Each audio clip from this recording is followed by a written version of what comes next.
We have to apologize this morning. We're under difficulties. I have had a strep throat for the last week. So the lecture will continue until the voice goes out, and that will be the end for the morning.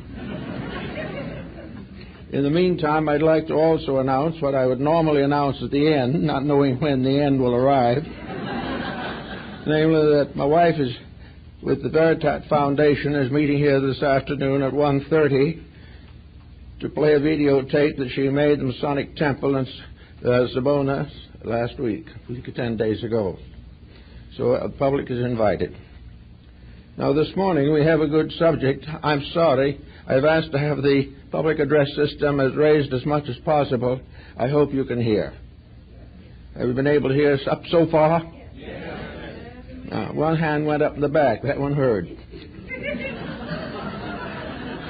Well, anyway, we have a very intriguing subject, one that has a tremendous foundation in comparative religion and in comparative philosophy.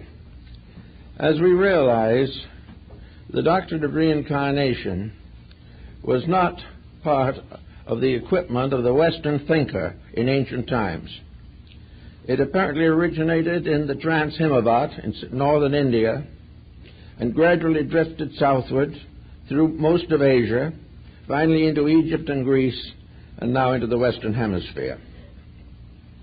Actually, the doctrine of metempsychosis was comparatively recent in its Western acceptance. Up to the time of Homer, the Greeks had no sense of an afterlife. They had no idea of what was going to happen to the human soul after death. To cover this general ignorance, they had the belief or concept that after death, the ghost of the dead wandered forever in the ghostly corridors of the underworld, neither punishment nor reward, leading to the statement that is very famous in Greek literature, namely, the poorest slave alive was more fortunate than great Achilles dead. There was no reward for valor, no punishment for crime. Now at that time, probably about 1,000 or more BC, there was very little opportunity for cultural growth, because we find from studying comparative religion that the development of man's concept of immortality is essential to the progress of civilization. Where it does not exist, there is a frustration which extends into the life of the individual, even though it may be concerned primarily with the after-death experience. If there is nothing after death, there is really no reason for life. This puts the materialist at a great disadvantage. Materialism is never a solution to anything. Reminded of two scientists standing beside the casket of one of their illustrious brothers who was lying waiting for the final interment. One says to the other, well, he's all dressed up, but he has no place to go. And this has been the frustration of materialism. No matter how wealthy a person becomes, how much power he attains, how popular he is, how deep an impression he may leave upon society, what does it all mean if it ends in nothing for him? He will not even be able to remember that he was fortunate or unfortunate. This may be a relief for few, but for the most is a great disillusionment. So until there was some concept of life after death, there was really no way of building a moral or ethical code of life. And Europe was comparatively late in coming into this realization. For Western Europe was still in a barbaric condition, probably still dwelling in caves, while the Chinese were writing libraries. The reason for this was that the flow of the cultural life moved northward from the Himavat, down across the plateaus of India, finally along caravan routes to every other part of Europe and Asia. And along the caravan routes with the merchants came the philosophies of the East. The first in the West to really take on the problem seriously was Pythagoras of Samos. Pythagoras visited India, studied there, and is known in India even now as the Ionian master. He received much of the esoteric lore of India, all that they felt could be imparted to a stranger. And among other ideas that he gained there was this ideal, or this principle, of personal immortality. Now, even in Greece, of course, after this revelation, which came about 600 BC, there was a division of opinion, just as there is here. And for a long time, this difference of opinion was never reconciled. In the beginning, the Greek culture was such that the Pythagoreans had to keep their knowledge of Eastern mysticism to themselves. They had to form secret assemblies for its perpetuation, for it was contrary then to the prevailing tempo of the time. So the doctrine of reincarnation, while it was taught by Pythagoras, was carefully veiled and not generally acknowledged to the average person. At the time of Plato, of course, he places into the mouth of Socrates the concepts that motivated this great Athenian as he drank the hemlock to die in Athens. Socrates was not executed for a crime. He was executed because he refused to pay a small fine by admitting that he was guilty of anything.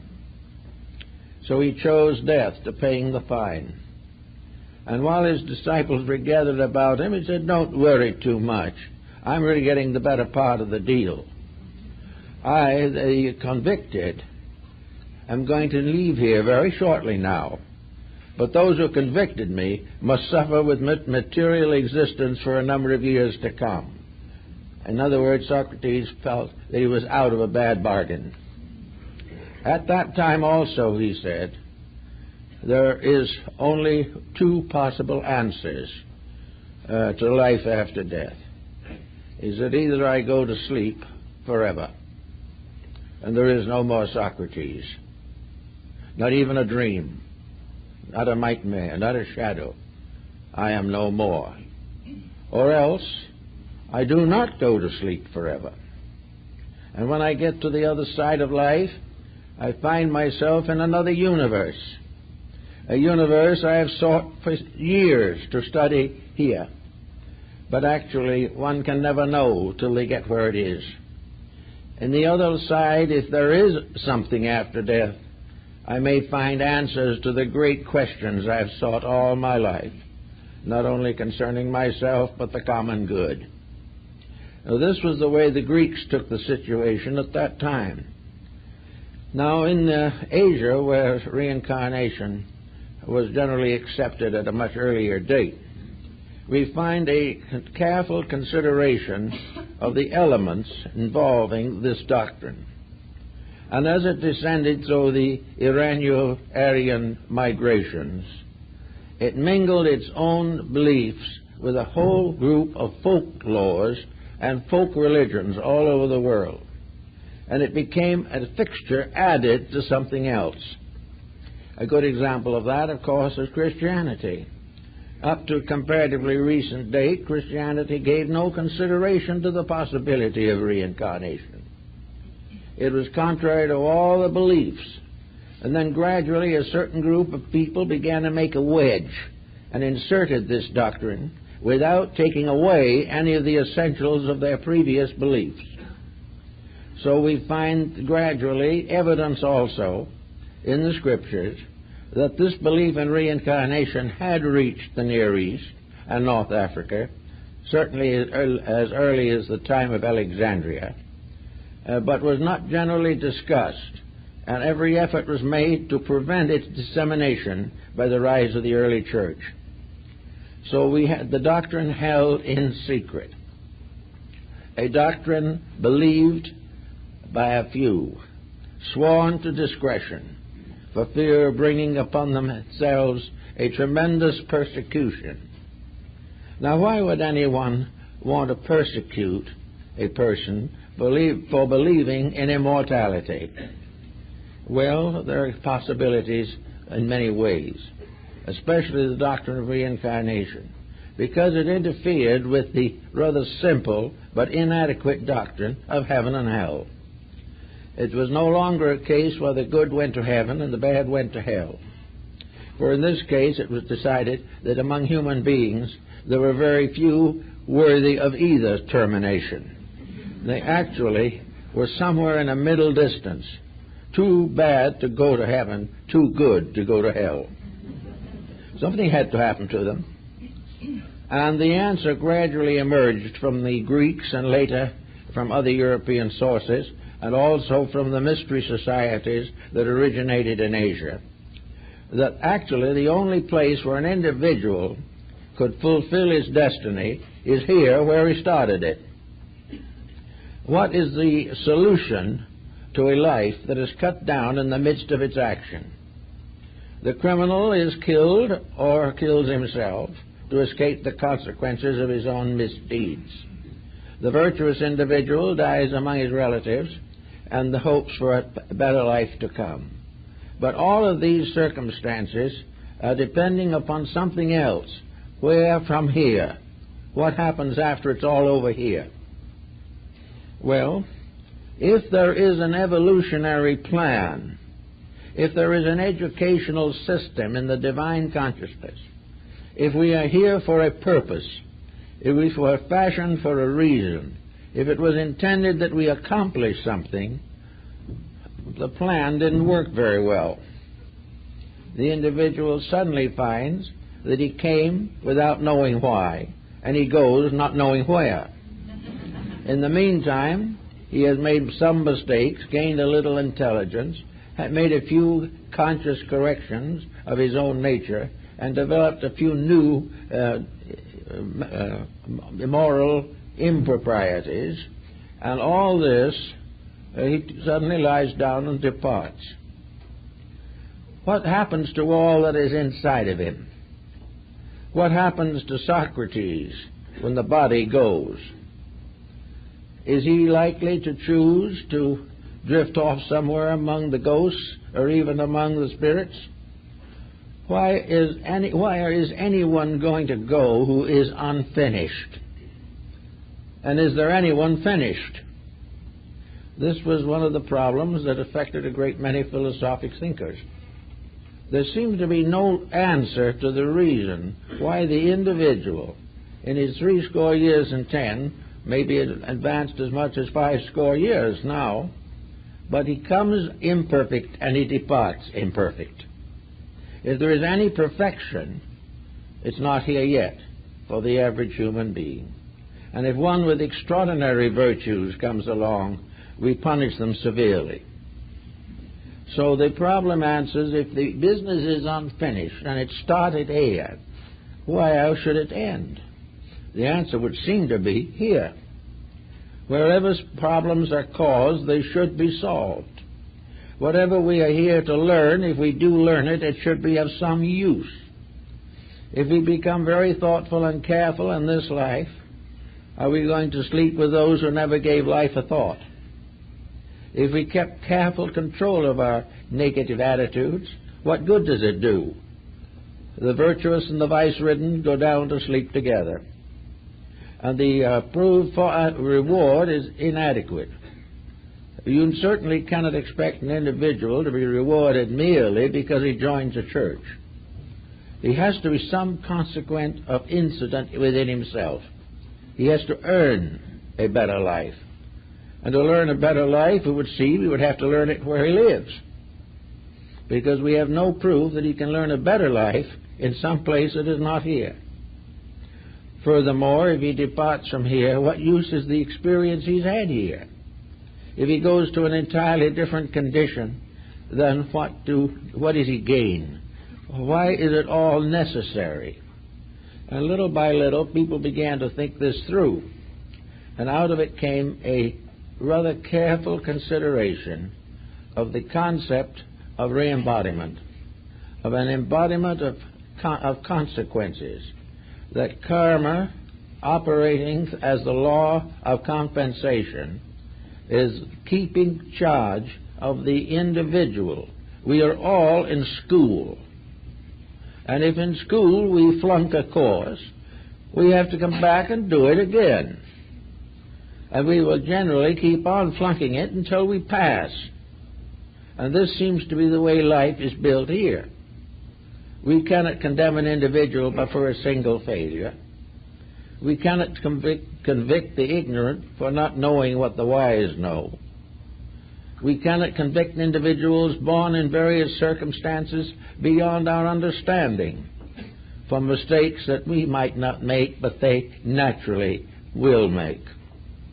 So out of it all, it seems that the only answer is to come back and finish the business where it started. This being considered reasonable, where do we go to get more information on the subject? Well, probably the best place to go for it is the place it came from, and that is the great stream of tradition that has descended from the mysteries of the past and worked its way across the world for nearly 1 million years. A tremendous concept of existence. Now, this mainstream, of course, had to mingle with all the local folklore, folk religions, local beliefs, the magic and taboos of primitive peoples, the speculations of sophisticates. All these had to be included among those who needed this doctrine. And so the processes of filtrating it into the life of modern man has been, for the most part, benevolent and successful. So it comes to the more immediate moral consequence. The individual today, we all know, is a compound creature. He consists not only of a body, but of a mind, a soul, a consciousness, a spirit. There is something inside of him that is more than the body. Now, when that something inside of the individual departs therefrom, we have no reason to assume that life dies because the body does. We know that there are various circumstances that moderate bodily survival.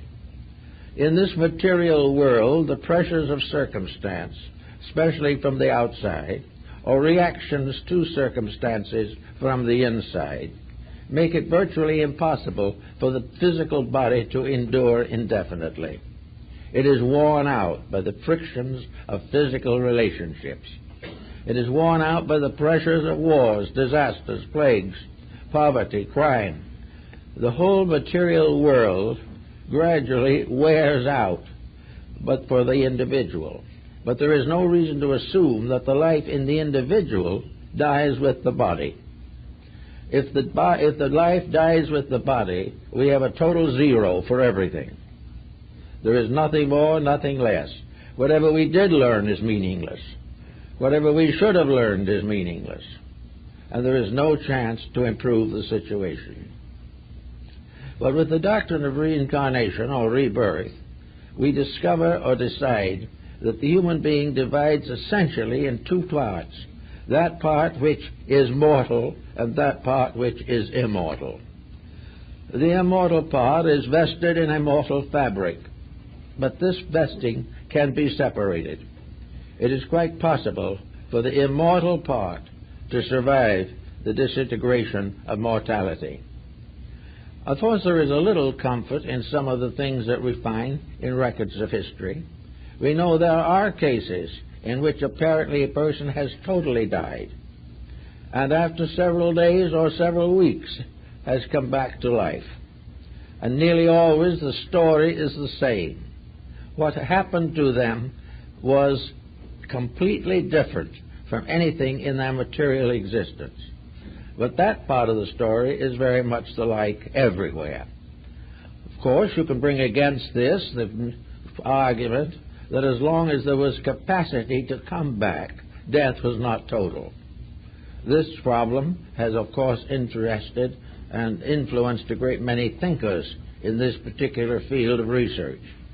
But for all intent and practical purposes, we choose to believe that the divine part in us, which was derived from God, is not mortal and therefore cannot die. If there is an immortal part, it must either survive or it must return to the God from which it came. The individual cannot, with a clear conscience, assume that the spiritual values, the divine principles that exist in nature and in himself cease utterly, and that the labor of creating a human being, the most elaborate structure nature has ever been able to create among mortal things, that this is to be disintegrated after a relatively short time, and not a vestige remains. It seems therefore wiser to assume, as it has been assumed in Asia and in Egypt and in many parts of Europe, that there are two bodies also. And in this we come very close to the philosophy of Emerson and Thoreau.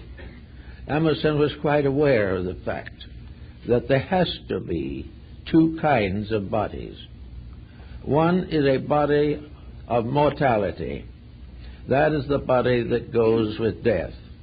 It includes the physical nervous system, the vital body, certain parts of the emotional nature, and the lower mind. When this is stripped off, however, the reality is not affected in any way. With the death of the body, the reality in man never dies. That which survives, then, retires into a subjective state. Now, the condition of this subjective state and its locale these have been considered in many ways by different people. The tendency, however, today is to believe that survival is by the individual retiring into the eternal part of himself, from which he cannot die. Therefore, instead of thinking of him primarily as going someplace outside, thinking of having another stellar summerland where he can drift around while he is out of the body, the wisest of thinkers in these directions assume that he retires into himself.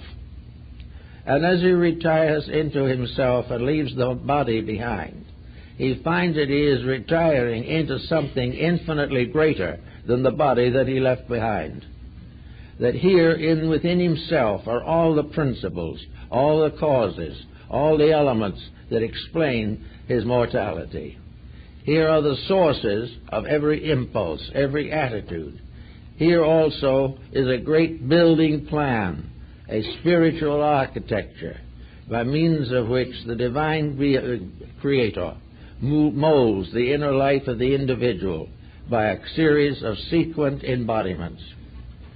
So if we wish to assume for the moment that we are not going to cause an overflowing of the conditions in the afterlife, we are not going to suddenly find ourselves in a condition that is going to be worse than 47th Street and 5th Avenue in New York. We are not going to be part of an ever-increasing mass of the dead. We are not going to go on forever, increasing the numbers on the other side. Because the other side, as we begin to investigate more deeply, is the inner side. The side that, strangely enough, unfolds into a universe almost as great as space itself. The inner life of the individual is infinitely greater, infinitely more important than the physical life. But in this inner life, there are experience problems. The inner life is growing through the outer. It is growing in the sense it is transforming potentials into potencies. It is transforming the ideas of reality into the exact acts of reality. Therefore, Lord Bacon summarized this process as one of the four great keys. In other words, experience. Experience is the proof of all things. Experience in science is called experiment, and in man's inner life it is called growth. So man, in his search for realities, retiring into his own nature, discovers to his amazement that he is the captain of his own soul. He has the power to make the decisions that are important. He has debts to pay that he must pay. He has new plans to make that he will make. He has searching for greater understanding of the realities of things, an understanding that for a time at least he must gain through contact with material existence. So to the ancient people, re-embodiment was a continuation of a process of schooling. It was the individual gradually coming to master the manifestations of his own nature. He was here to grow, and growth is simply the release of the inside. Growth is not the result of eating more. Growth is the result of becoming more through the development of inner life. And spiritual integrities and many symbols represent the wonderful elixir of life, the universal medicine, by which finally all the restrictions, limitations, and imperfections of human nature are reconciled. So if we are the master of our own soul, and if we are not, who is responsible for us? Are we to assume that God is responsible for our mistakes? Are we to assume that we were born imperfect by a divine edict? Do we wish to assume that there is no guidance to prevent us from going wrong whenever weakness of temperament steps in? The answer is no. It is much more complicated than that, and yet infinitely simple. The whole problem is to become gradually, happily adjusted to the inner life. The individual must gradually know that the sole purpose is the soul, and that in this realization he gradually enters into communion with the greatest part of his self. So having this thought in the base of his mind, he begins to recognize that it may be covered by various veils for a long time. But whatever it is and wherever it is, it will be always the gradual release of the inner through the outer. If this release is too fast, it will destroy the outer. A great many people trying to do metaphysical exercises for development develop rates of vibration that destroy their lives, giving them sickness and mental and emotional imbalance. You have to grow naturally. Growth is something that physically is a biological process, and metaphysically is a psychological process. But it is something that has to develop quietly, and it is something that has to be supported by a greater and greater insight and understanding of the circumstances involved in the life pattern of every living thing. If the inner life grows naturally, it means that the person is developing the integrities that will make possible the release of the inner life. Now, these integrities are covered by such disciplines as the Ten Commandments, or the 8 Commandments of Buddhism for temporal persons, or for the words of Christ, or for the teachings of Muhammad. All of these teachings of a moral and ethical nature are intended to enrich the individual's realization of universal truths. If he keeps the 10 Commandments, the lower part of his life becomes purified, redeemed, and regenerated. The more perfectly he lives here, the more he keeps the rules, the more the soul inside is able to move outward. Therefore, the moral integrities have as their basis the conduct of the individual, and as their consequences, the release of the inner life. Now, if the release of the inner life starts fairly well, we know that in the midst of it we're going to be cut down. War comes, pestilences hit us, earthquakes destroy things, famines, all these things, and wherever else fails, disease and sickness move in. There seems to be no way to perpetuate the body beyond a certain point. The actual fact seems to be, at least, that when the inner life realizes that the inner life's needs are no longer possible to the body, then the inner life begins to retire from the body. When this is in a normal and natural way, it is not a great disaster. But to those who have not produced or not understood or have not an inner life to strengthen them. All things that are unpleasant are disasters. So after having come to this point, we will say for the moment that a soul, a being, has gone into the other life and is more or less faced by the intricate machinery of its own morality. The individual begins to understand the relationship between a divine reality and a human unreality. The entity begins to realize a little bit of why it was born in the body it has just left behind. It was born because of unfinished business. It was born because it has not outgrown the restrictions which are imposed upon mortal creatures.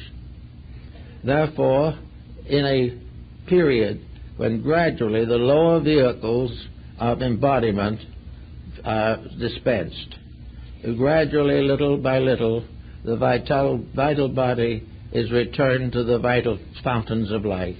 The emotional body returns to the emotional realms from which the substance of which all such bodies are fashioned. And the mental body disintegrates or vanishes back into the universal mind. That which is left, however, is soul awareness. Then, perhaps for the first time in a cycle of embodiment, the inner life and the outer life have a strange kind of meaning. Before the ego, personal self, fades away, it becomes suddenly aware of the reason for itself. It suddenly becomes aware of the destiny for which it was intended. And in that vision, which arises from internal recollection rather than from external preachments, the individual suddenly realizes his place in the plan. He knows why he went through what he did go through. He knows why there is more yet to be done. Now, in the very primitive eras of our evolution, and among the less evolved people even now, this after-death circumstance is considerably shortened. It is very little to be used for rational purposes. The individual is a child, like a school child who died before it got out of kindergarten. Therefore, a great deal of the material with which the more evolved person has to deal with does not confront this other individual. But he is not considered, nor is he impoverished for lack of it. He is part of the same cycle, but the winds are tempered to the shorn lamb. That which the individual does not know and cannot know, he is not held responsible for. But he is also on the same ladder, gradually climbing, gradually rising day by day. And we see how vital this is today in our world affairs. We are living in a world now that is filled with pain. It is filled with all kinds of perversities, exiles, victims, prisoners, martyrs. These are all common things. And yet in the great plan of things, there cannot be any real evil. All these things are part of a karmic reaction upon body. But the life locked within that body is immortal, eternal, and inevitably destined to be perfect. And that is just as true of the most humble, helpless, hungered, dying human being as it is of the greatest sage. And it is sometimes more true of those who in simple ways have done the best they could than the more advanced ones who have constantly compromised their convictions for the benefits of profit. But back now into the pattern. Here the individual faces his life. He sees, as is sometimes reported of the dying person in the ocean, that in a moment his whole life passes before his eyes while he is drowning. The Pythagoreans had the same concept in their meditational disciplines. It was their labor every day to try to understand the meaning of what happened, why they were to blame for problems, how they could solve those problems, what they should have done instead of what they did do. And this type of discipline is much more valuable to the unfolding soul than some platitudes on a religious level. But in any event, the entity, now in its pure condition, living only as it is, its achievements, and everything that are part of it. It looks down, perhaps, in some mysterious way, not in physical dimension, but in a certain psychological sense, and it sees where it came from. And it looks over itself as it might look over a stranger. And it looks over the self and it says, well, I didn't do too well. I could have done better. Maybe I could have done worse. But looking back in a perspective, as the Pythagorean points out, the individual could see and can see what the consequences would have been had he made different decisions. If he had made decisions that did not violate law, he would have no karma to problem him.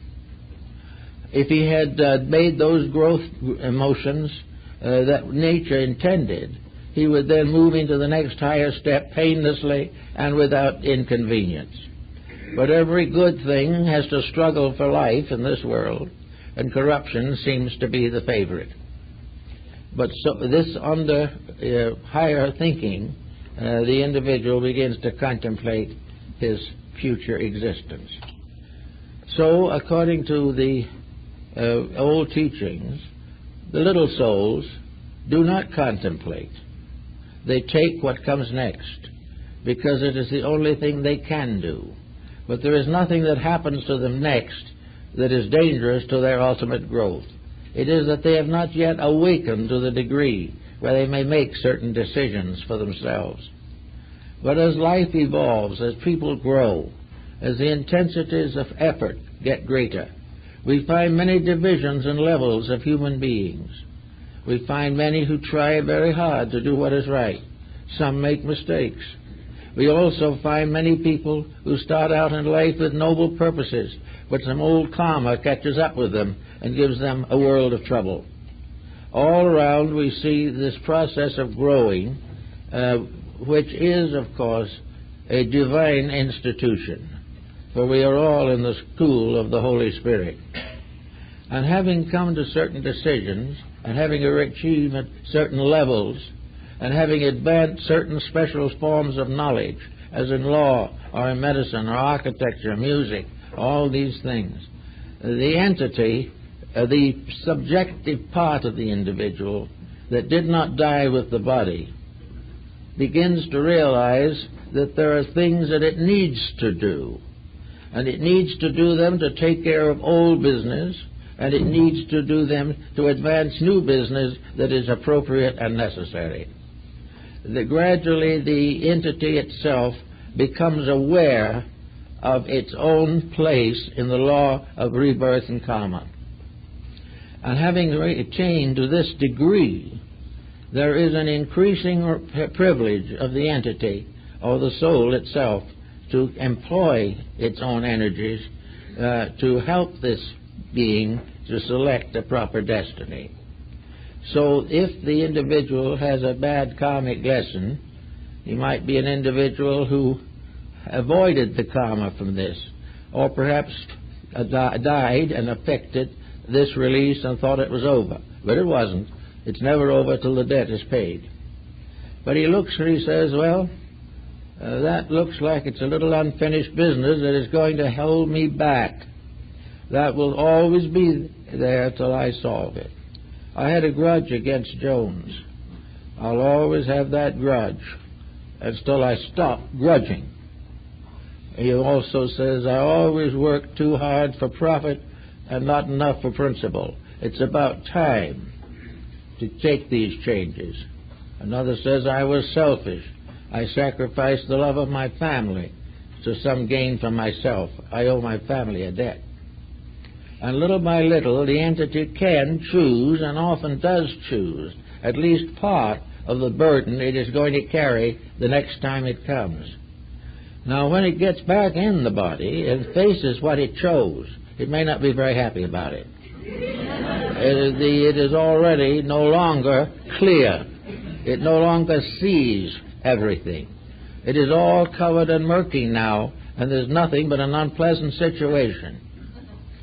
Now, again, that situation may be too much. The individual may not be able to face it, so he evades it again. But even if he evades it 99 times, he will ultimately have to pay it. On the other hand, he will begin to learn that the things he does well have a great importance. We must realize in karma that it is not all punishment. It is consequence. It is reward. It is that which is the natural result of things done. A great deal of karma is very beautiful. We all have wonderful experiences which are the result of having earned them. Salvation must be earned. The Arabian Night says happiness must be earned. In everything in life, the good must be earned. And we are always earning. But if we earn good, we are happy. If we earn evil, we are punished. But in every case, the earning is equal by what is earned. So if we have the right to say, we can say, well, I did pretty well in that last life, and looking back over half a dozen more, I did fairly well. Well, I was respectable. But there were things that I never could see straight. And one of these, and they all caused me to break up my home without realizing what I was doing. I thought I was right. But from this larger perspective, I see that I wasn't right. Well, I guess I'd better put another home on my list and try this time to do it right. So those who have reached a certain degree of growth have the privilege of a certain amount of selection in the things which they're going to do next. They have reached the point in their own development, however, by that time, that will not permit them to keep on to choosing only what they like. They will choose what is next. And why, as a result of choosing what is next, they come back here in a very mixed condition. And the society as we know it and see it here today is a consequence from such a situation. We are here, we do not know why. Situations arise, we do not know why. We either do something with them or we fumble them badly, do not know why. And so it goes on until the next embodiment. But it is all in the end going to result in an individual who has become capable of universal experience, who has become capable of universal wisdom, and under so conditions becomes gradually and inevitably one of the great teachers of humanity, and also later it becomes the foundation of new worlds that we know nothing of. But all of it is growth, and it is all circumscribed by divine love. There is no hate in it anywhere. There is no injustice. The courts of men may fall and fail, but the courts of heaven never fail. And what we sometimes feel to be a tough deal, and it will be a tough deal from the limited experience factor of objectivity. But if we are able to go inside, we will find that it is a proper deal. Now, it is not necessary to always wait for the next embodiment to solve some of these problems that are still obscure. The only way to solve an outside problem is to go inside. Brute force and argument does nothing.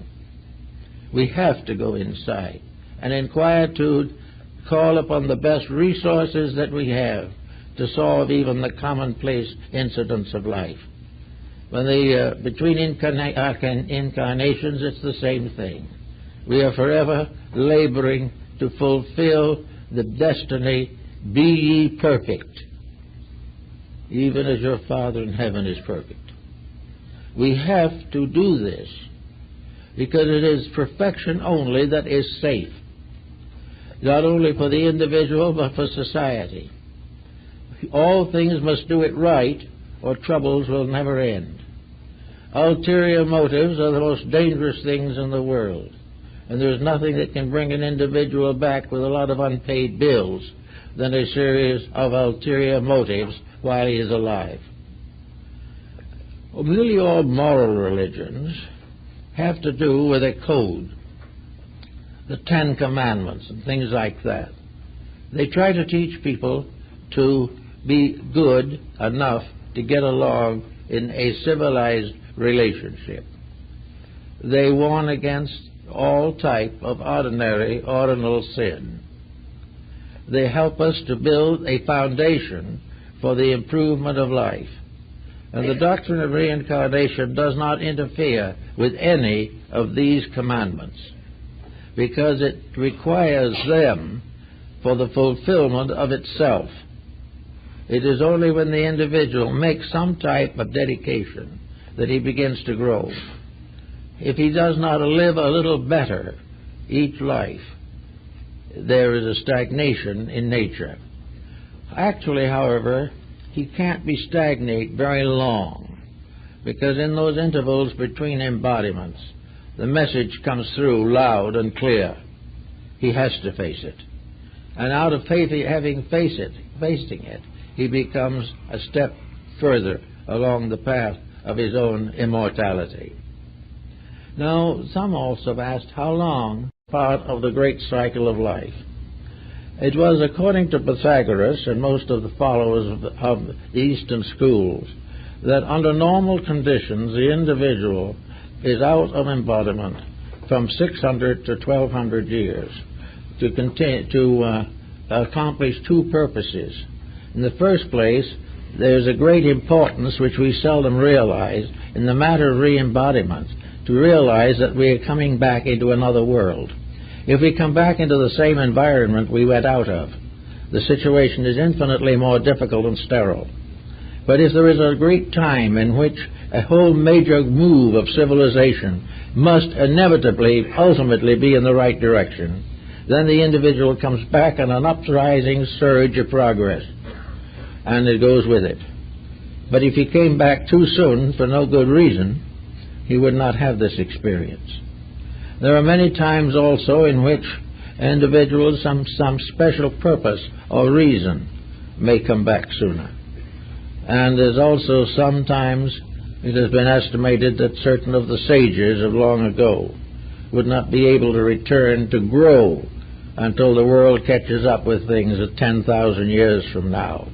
But they ultimately will have to grow some more. But they must wait until lessons they need come along. If they have met the lessons that they needed up to now, they come back when the next new lesson gives opportunity. They come back to fulfill the old and prepare for the new. Now, in the Buddhist Tattva doctrine in India, there is a very interesting idea, which I think may be worth a simple thought at this time.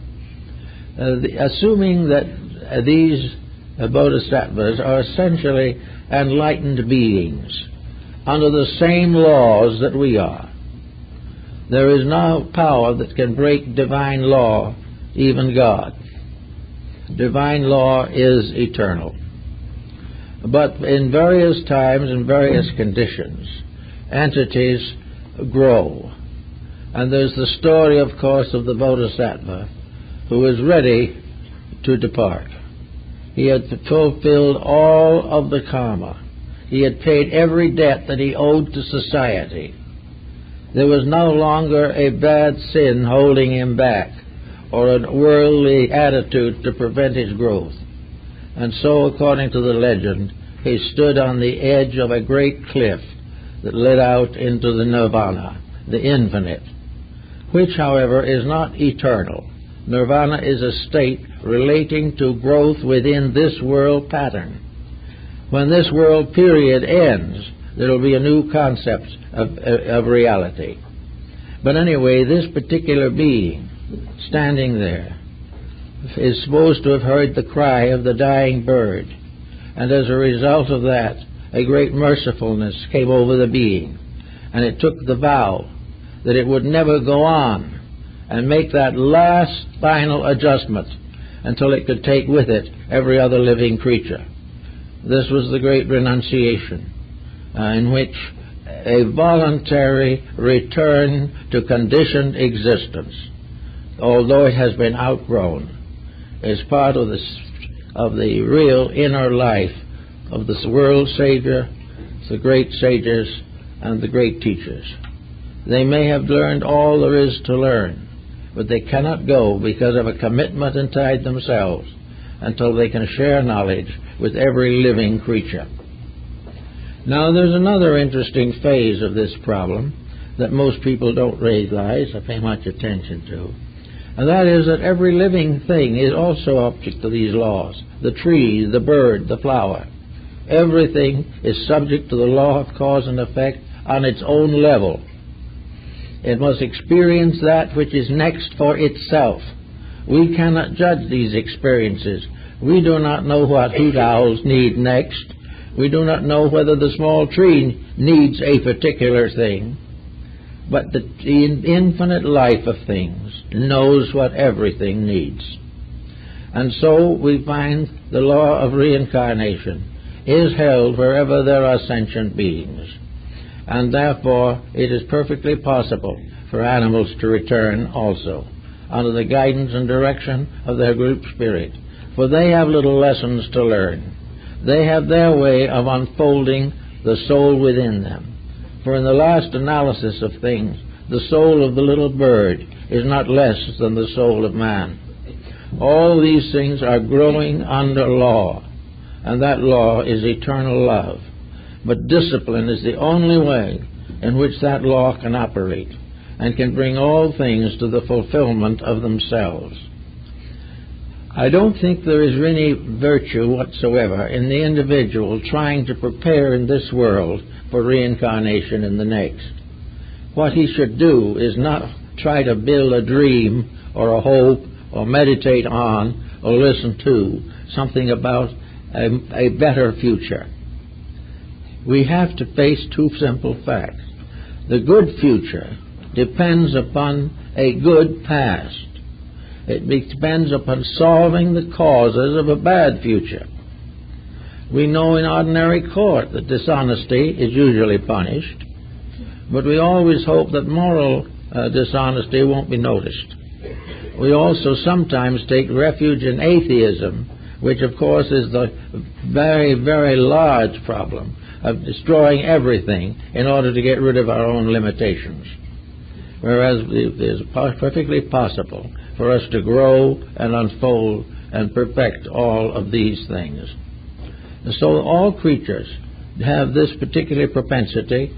They come back, they learn their own curious little lessons.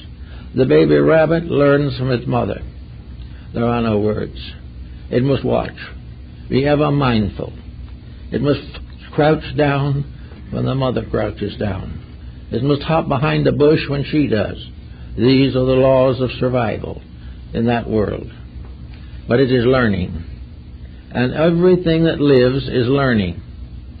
It is learning to love, it's learning to fear. But gradually all this learning results in the evolution of these creatures until they become much more and much greater beings than they were before.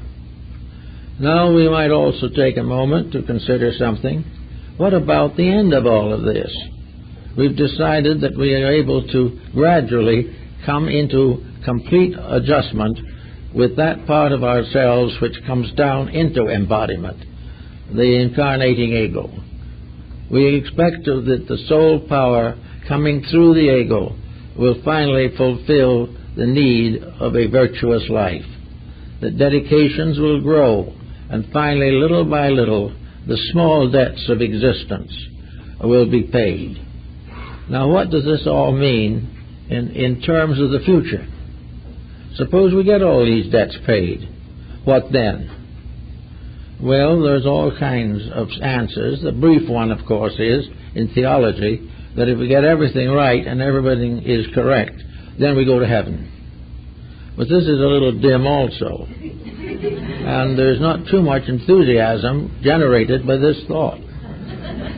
We would almost certainly exchange this prospect for a few more years of comfortable existence in this world.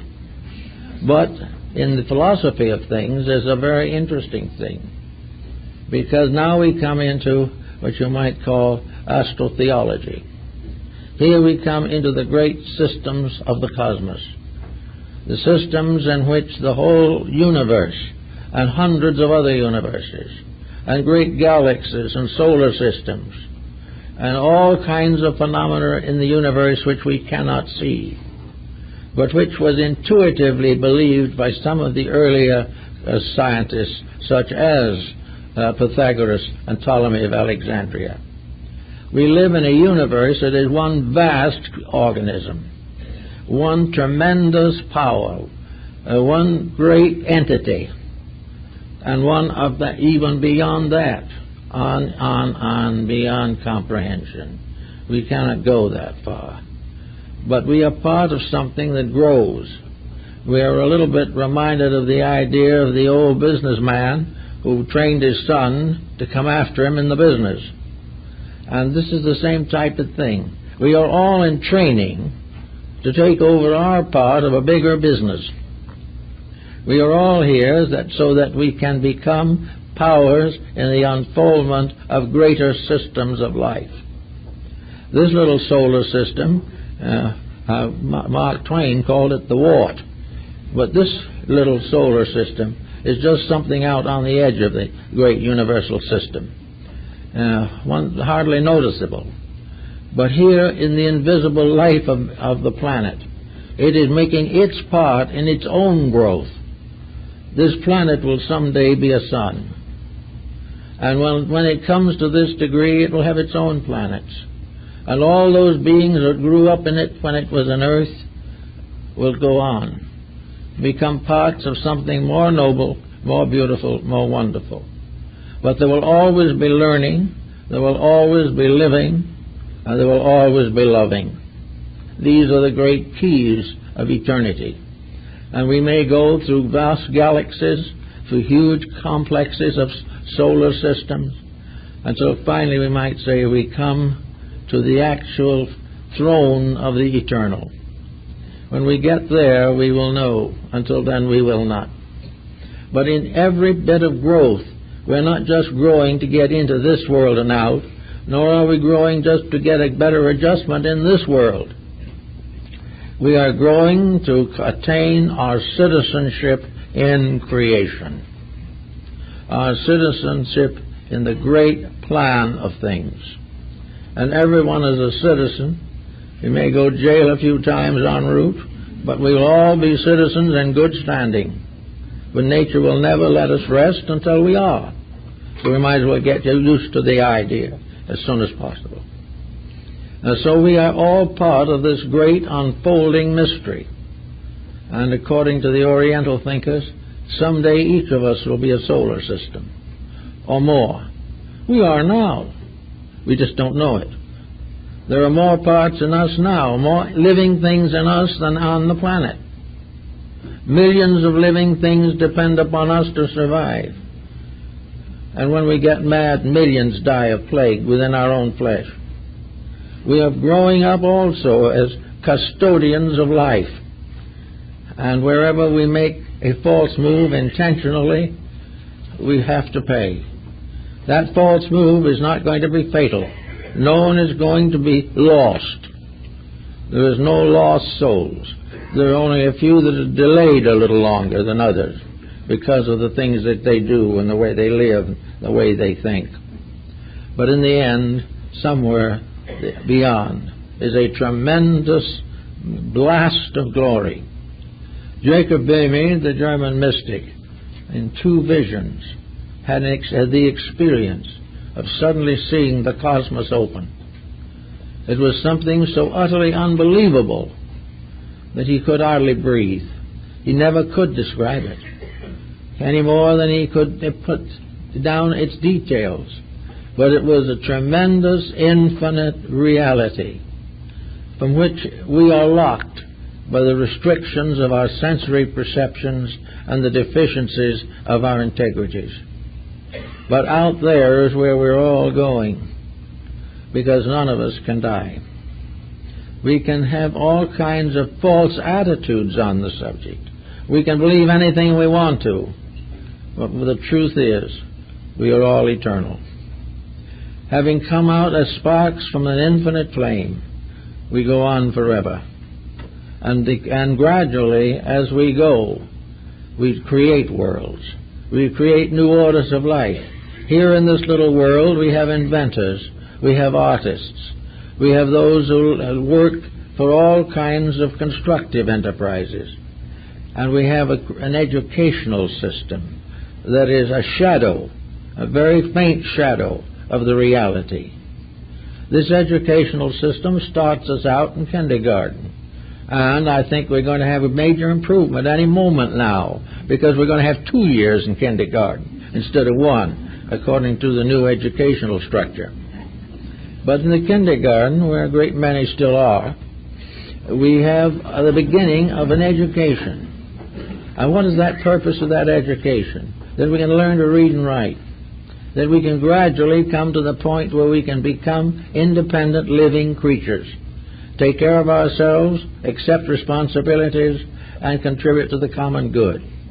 So we finally graduate cum laude from kindergarten and go into the grade schools.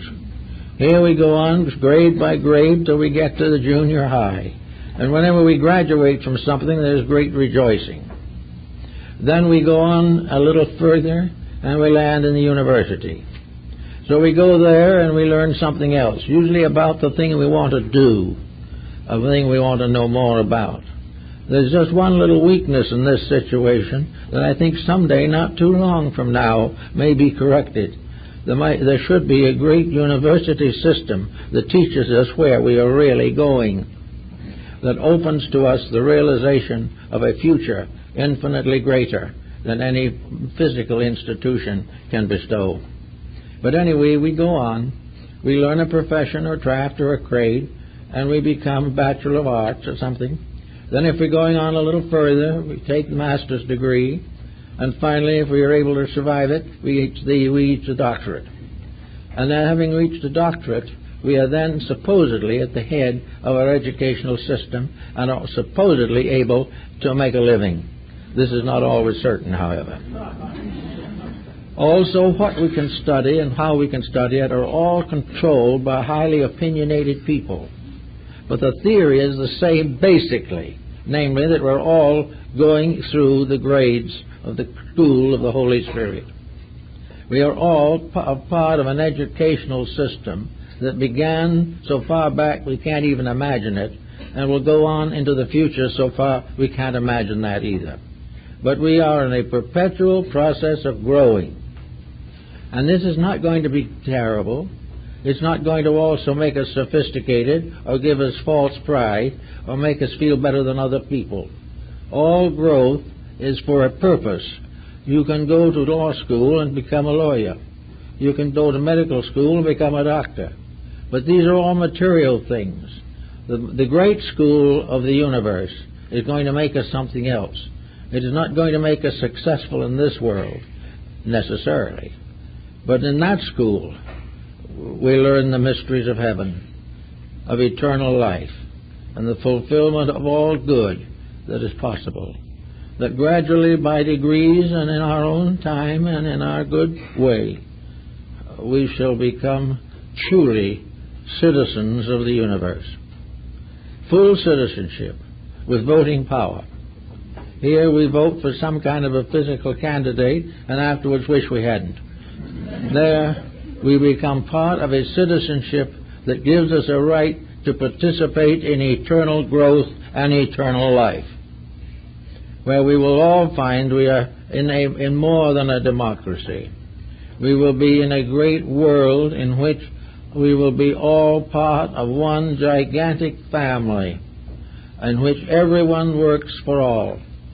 And as soon as that process is achieved, the miracles will go beyond all imagination.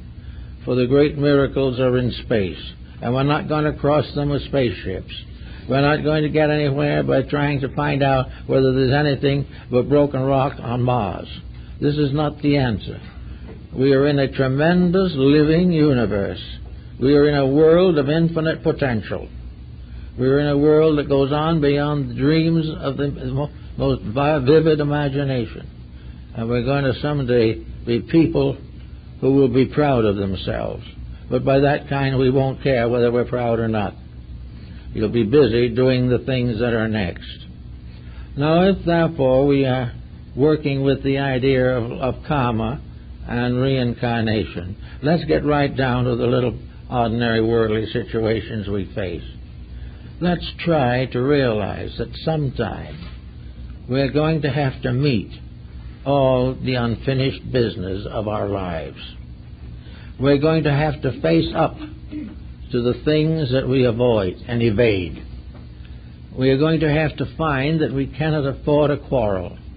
We cannot afford to cheat someone else. We cannot afford to hate. All these things are something we just simply can't afford. And there is no evasion of them under the normal way in which we live.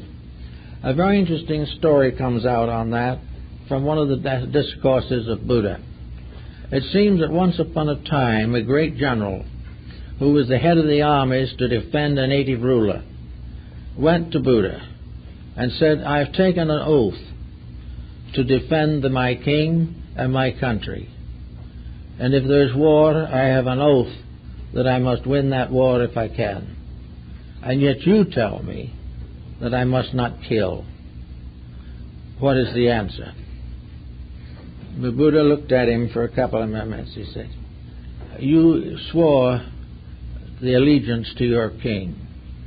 When you did that, you did not realize that you were taking on karma.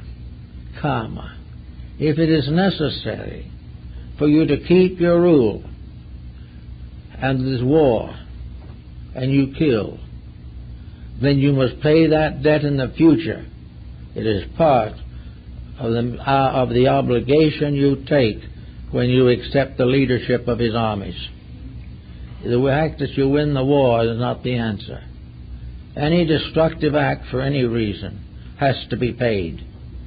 But if you do it because you are dedicated to a principle or to a person, then you must realize that you have that as a karma.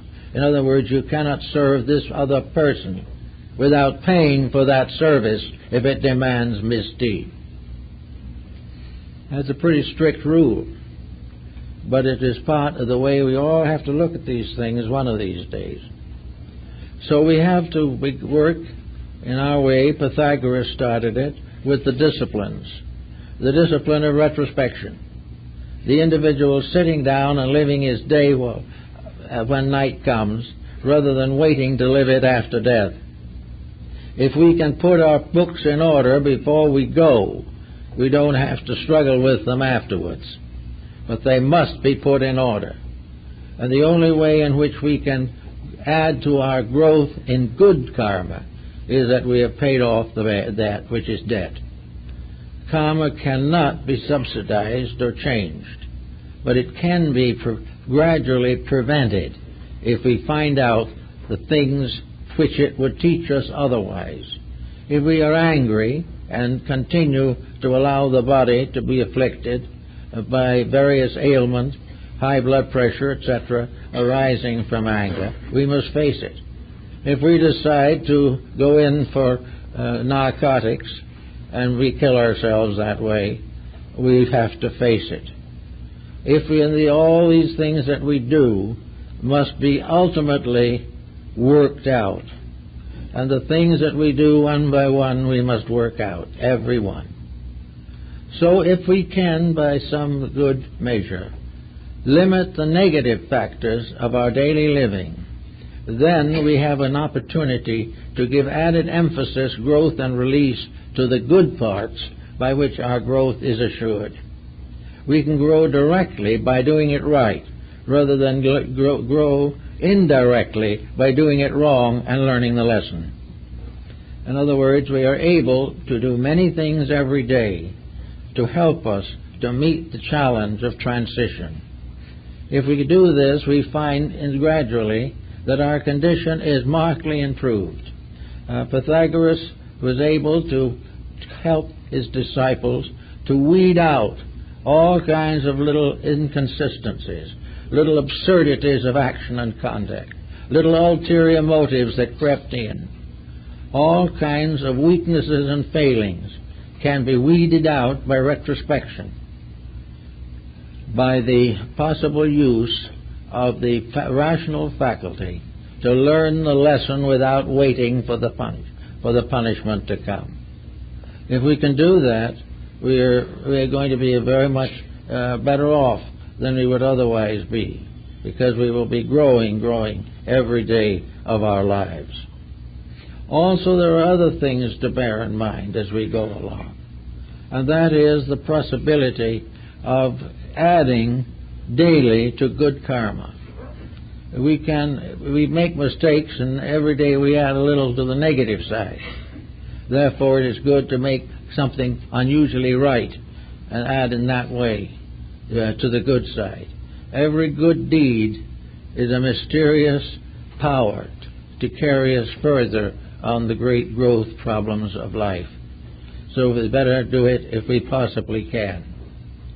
Now also there's the eternal uncertainty that affects us all, and that has to do with whether or not there is such a thing as evil. Paracelsus was not likely to affirm it. To him, evil was like a miracle. A miracle is simply a manifestation of universal law. Evil is a manifestation of universal law. There is no devil. The devil is not there at all. Devil is that which hurts when we do it wrong. Some little boys was talking one day, and one had come out of Sunday school. He said to the other, "Do you believe in the devil?" The other, who was 2 years older and therefore much more sophisticated, replied, "No, I don't. The devil is like Santa Claus. It's your father." Well, that's the way it is anyway. But there is no such a thing as a spirit of evil. Goethe tells us that when he introduces us to Mephisto, part of the power that still works for good while ever scheming ill. In other words, the temptation is something created to be resisted, but most people prefer to let it happen. And so we find all kinds of side lights from ancient religions and philosophies trying to dramatize the various phases, and reincarnation hitting different nations at different times in history, and all kinds of folklore and folk legendary takes on a variety of colorings, but an essential principle, it is always the same. It is that part of the great journey. In the mystery systems, the great journey was from here to there. And Plotinus, who was one of the greatest of the Neoplatonic mystics, pointed out that the great journey is of the lonely to that which is alone. And we are all moving towards something bigger. And in order to do that, we cannot carry all the ballast of our previous mistakes with us. We have to grow. And we're here to grow, and it can be a very pleasant thing. And if it isn't pleasant enough, I think you may well wait, because things are going to change a wee bit. Nature's plan is not going to change because we mess things up. The various situations we are getting ourselves into economically also has a karma. Our judgments have karma. Our banks have karmas. Our business organizations have them. Karmas are not limited entirely to living things. They are limited also to include policies, patterns, purposes, judgments, intentions, and everything which qualifies life. Anything through the action of which brings sorrow, pain, or suffering will have to pay for it. And a system that is corrupt will have to pay for it. Nothing really win in the long analysis. Nothing can actually become the fullness of itself until step by step it returns to integrity. And this is the integrity we all must have. So reincarnation can apply to almost any situation that arises. Wherever there is intemperance, there is retribution. Wherever there is unfortunate policy, there is consequence. All the wars and dissensions and problems of today are karmic and are making more karma. They will have to keep on going through these cycles until we realize that we live in a universe which will never accept from us anything except integrity. Everything else will be penalized. And the longer we delay and the greater the mistakes, the more difficult the penalties will be. But no penalty will destroy us. No penalty can affect the individual who doesn't deserve it. And the penalty itself must be paid, but it will never cost the life. The individual will always win in the long run. But in some cases, we are beginning to realize that the run is too long. So we have to build new governments, new laws, new ways of life, nearer not only to our heart's desire, but nearer to the divine purpose. If we do these things wisely and lovingly, we will realize that rebirth is a great, wonderful possibility.